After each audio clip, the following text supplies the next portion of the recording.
সবাই ইউনিটি থাকলে এটা একটা আলাদা রকম শক্তি, এটা সব জানে সব জায়গায়।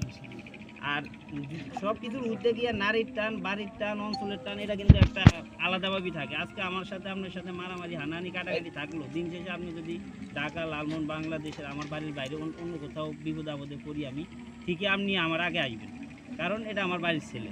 বাড়িতে আমার কি আছে এটা does not matter.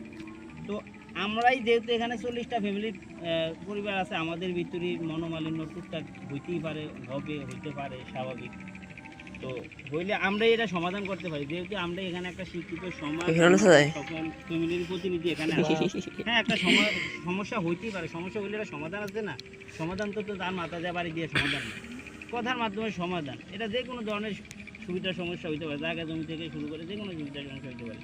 Legal and legal হইলে আমি তো দুনিয়া তো ক্ষণস্থায়ীর জন্য, এটা আমি আনলিগাল কার্ডটা কী করবো? সেদিকে আমরা নিজেদের ভিতরে যদি আমরা নিজেরা যদি আগে ঐক্যবদ্ধ এবং নিজেদের কমিটমেন্ট যদি নিজেরা ঠিক না নেই, তাহলে আমাদের এই সংগঠনের কোনো গুরুত্ব নেই, বরং নিয়ে মানুষ আরও হাসাহাসি করবে। আগে আমাদের নিজেদের ইউনিটি রাখতে হবে, নিজেদের মধ্যে কোনো ভুল মনোমালিন্য থাকলে এটা ওপেন সমাজে বলতে হবে, সেটা ডিসকাস হয়ে সেটা কাটটাতে একটা ডিসিশনে আসবে।